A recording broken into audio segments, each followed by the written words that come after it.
Hey everybody, it's Master Gallengeist here, bringing you my review for Iron Man and Hellcat Annual 1. And I actually really enjoyed this. It actually had more of a focus on Hellcat, but I actually enjoyed that because we got a little bit into her own stuff. Iron Man was in there to try and help her out, but she's more the focus and more the one that kind of resolves the situation.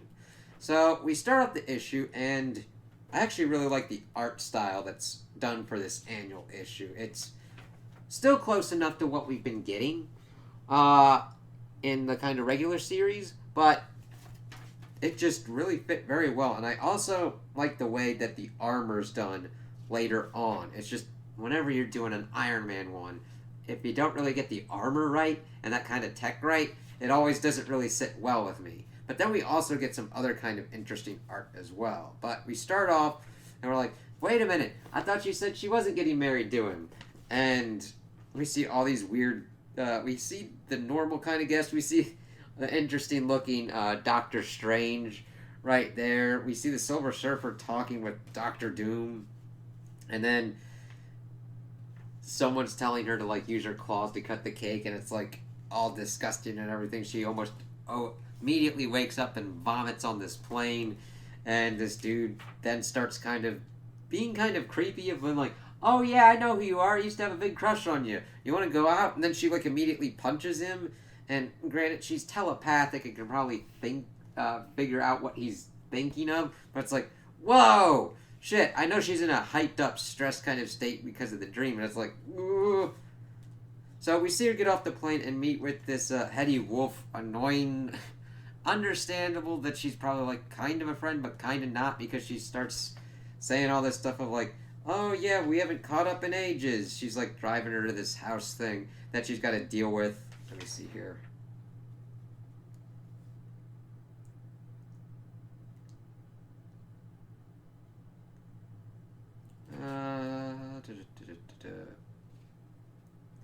Like, apparently the house has been in the family for years, but have kept off the books. So she essentially goes into like a haunted house kind of thing. It's like, oh god.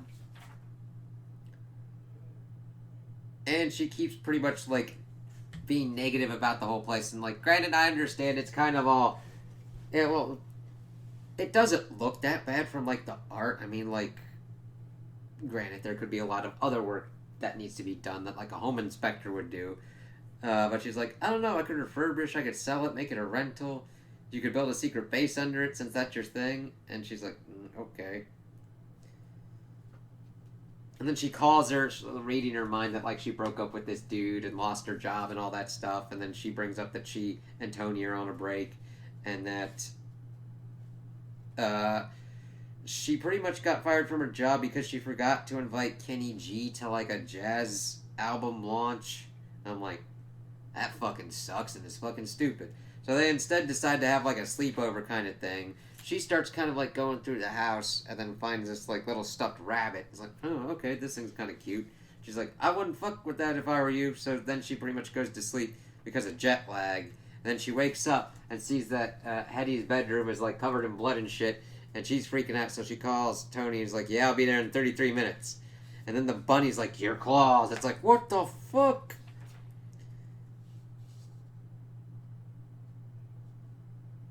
And then talking about how she's going to be late after then touching her hand, and she then goes to kind of sleep and wakes up in this kind of weirder kind of realm, and you find out that it's hell. But you gotta hand it to him, the artwork for like period kind of style and her outfit looks very nice in this artwork. So Tony comes in, he sees the whole blood stuff, sees Patsy asleep, and the rabbit's like, yo dude, that ain't gonna work. And then we see that she's like talking to her mom and stuff like that, and her mom's like, you shouldn't be here. And then she sees Buzz, one of her other ex-husbands, and he starts turning into a beast kind of thing. She's like, oh shit, I'm in hell. And then Tony's like, Rabbit, fucking like help me out here, bro. I will fucking blast you if I need to. He's like, no, that ain't. Are you sure you want to help her? All right, then give me your hand, bare hand. And then he goes to kind of sleep, and she's kind of fighting him. She gets kind of like tossed into a fucking fireplace. She's like, where the fuck's my friend? And he's like, oh yeah, sorry about the blood scourges. When they like bring somebody, it kind of gets messy. And Hetty's okay. It's just we got like these bloody bone guys that kind of look like the Red Skull. It's like, yeah, they definitely leave a kind of mess. And then we learned that like Blackheart's kind of behind it because her family kind of like made this kind of deal. Like that's a really good. I like that. It just does a good job of showcasing like how menacing Blackheart can be. And it's cool to see like the supernatural elements because granted I do like the supernatural elements that are done in the Marvel comics, but I only got so many comics I could get. Let me see. He holds everyone in the McConnell clan down here with him now. His dying mother promised her, but you refused to come. That was since Sea Defenders 95, so they took her instead. And when it comes to defaulted debts, him and Mephisto charge interest, and now he's got like all of her family pretty much encased in his very being, and stole Hetty to get her attention. And he raised the house from ashes. It's like, alright, it's kind of complicated for a lot of fucking stupid stuff, but...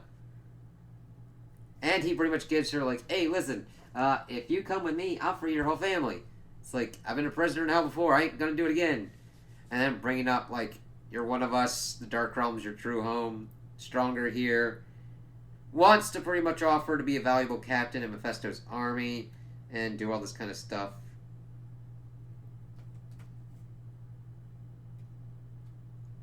Talking about how, like, born to this, your native homeworld, native netherworld kind of thing. Tony's like, back off! And he's like, fucking melt, asshole. And it's like, that ain't good. So she's trying to kind of like take him down as we see that like the rabbit's trying to like tell her to use her claws as Hetty's trying to help out and Tony's like fucking melting and in his suit and she's like, okay. She then gets like super kind of claws and then digs into Blackheart and rips out the thing and is like, nope, and then breaks it. So they both then wake up, well also Hetty as well. And they're like, alright, we're okay. And she thanks Tony, and he's like, yeah, always, you know that. It's like, that's a cool kind of moment. Then he kind of blasts off. So Patsy's like, yeah, I gotta look into more stuff here. He brings up the whole thing about it being scary in that place and to be careful playing with fire. Hetty kind of leaves too, and she asks if her mom's okay, and they're like, never better. And then we find out that the rabbit is Damon. And... she's like, what's with the Bunny Act? And Mephisto and Blackheart are making a big play for the Netherworld, and he was forced into exile and had a massive kind of, like, power loss, and in addition to his heightened good looks. And then, of course, Patsy's pissed, and, like, never use me like that again.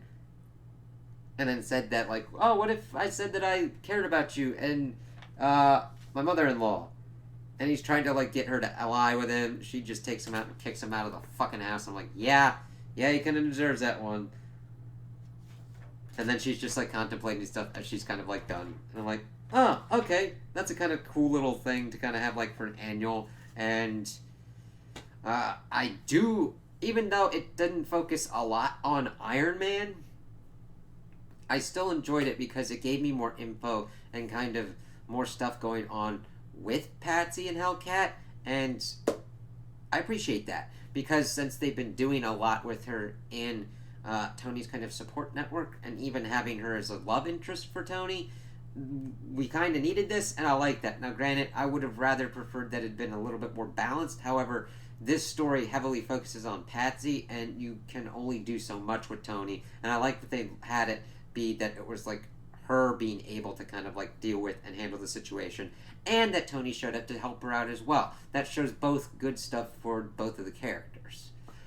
So those are my opinions on the issue. Tell me what you guys think in the comments below.